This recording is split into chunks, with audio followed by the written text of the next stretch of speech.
SpaceX's Polaris Dawn crew has returned to Earth after 5 days in orbit, following a historic mission featuring the world's first commercial spacewalk.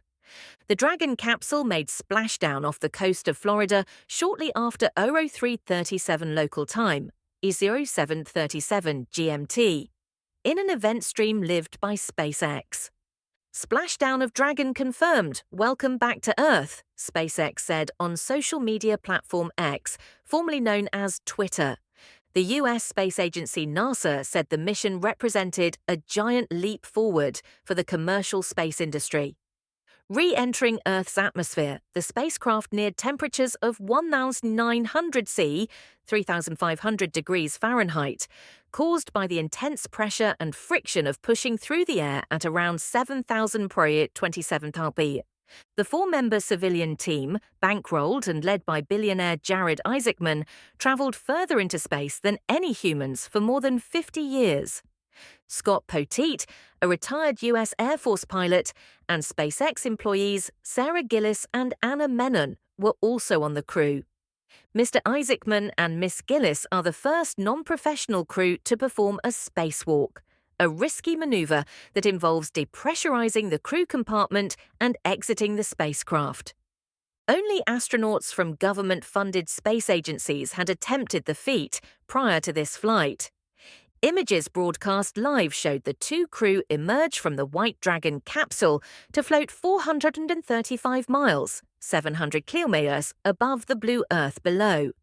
Speaking to Mission Control in Hawthorne, California during the spacewalk, Isaacman said, "Back at home we all have a lot of work to do, but from here looks like a perfect world." As Dragon doesn't have an airlock, the crew were exposed to the vacuum of space during the spacewalk. This spacewalk, higher than any previously attempted, was made possible by innovative astronaut suits fitted with new technology. During the 5 days, the crew conducted more than 40 experiments, including investigations into the impact of space missions on human health and testing inter-satellite laser communication between the Dragon spacecraft and SpaceX's Starlink satellite. Gillis, who is a trained violinist, brought her instrument and performed Rey's theme from Star Wars The Force Awakens, alongside orchestras on Earth. Her rendition was sent back to Earth using SpaceX's Starlink as a test of the satellite network's potential to provide in-space connectivity. The video was created in partnership with St. Jude Children's Research Hospital, which the Polaris program were fundraising for throughout the mission. The crew were in orbit inside the Dragon spacecraft, named Resilience, for a total of 5 days, launching early on Tuesday morning from the Kennedy Space Center in Florida. The mission made history by reaching a maximum altitude of 1,400 meters, 870 miles, which is higher than any human has flown since the final Apollo mission in 1972. Polaris Dawn is the first of 3 planned Polaris missions, a collaboration between Mr. Isaacman and SpaceX. This includes the first manned flight of the new SpaceX rocket Starship, which is still under development. A billionaire and an engineer have become the first non-professional crew to perform one of the riskiest maneuvers in space, a spacewalk. Jared Isaacman and Sarah Gillis stepped out of the SpaceX spacecraft around 15 minutes apart, starting at 11:52 BST, wearing specially designed suits. "Back at home we all have a lot of work to do, but from here Earth sure looks like a perfect world," Mr. Isaacman said as he exited. It was commercially funded by Mr. Isaacman. Before, only astronauts with government-funded space agencies had done a spacewalk. Images broadcast live showed the two crew emerge from the White Dragon capsule to float 435 miles, 700 kilometers above the blue Earth below. Mr. Isaacman emerged first, wiggling his limbs, hands and feet to test his suit. He returned back inside the hatch, and Ms. Gillis, who works for SpaceX, then climbed out. Both crew narrated their spacewalk, describing how their suits performed outside of the craft.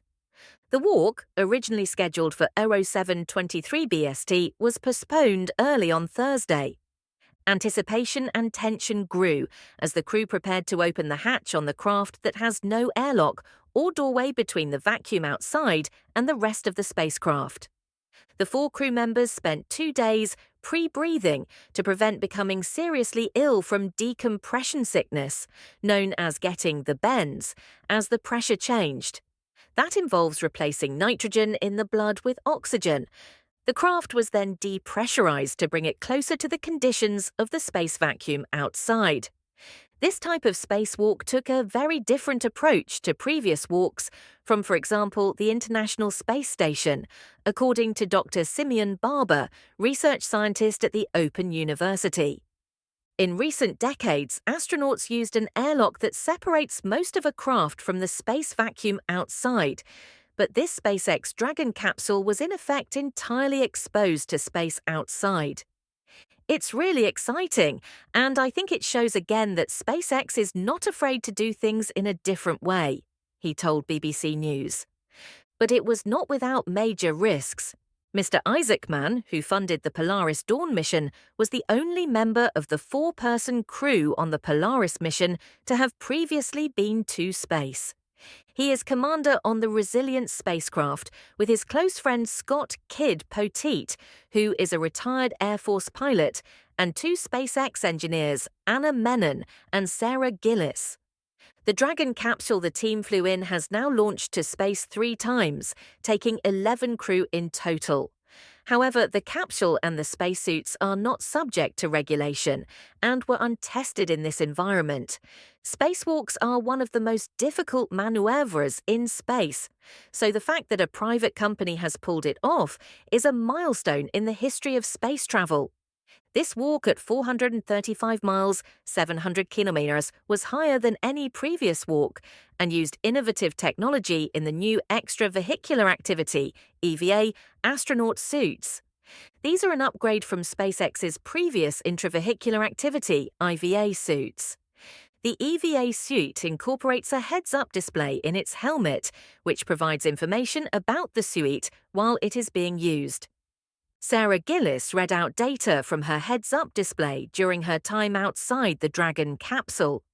SpaceX say the suits are comfortable and flexible enough to be worn during launch and landing, eliminating the need to have separate IVA suits. Extra nitrogen and oxygen tanks were installed, and all 4 astronauts wore the suits, meaning the mission broke the record for the most people in the vacuum of space at once. The Resilient spacecraft left Earth on Tuesday on a SpaceX rocket. The mission said it would travel up to 870 miles, about 400 kilometers, up in orbit, further than any human has been in space since NASA's Apollo program ended in the 1970s. Government space agencies like NASA want the private sector to transport their astronauts on missions and bring down the cost of space travel. And entrepreneurs like Isaacman and Elon Musk want to expand private space travel so that more non-professional astronauts can go to space.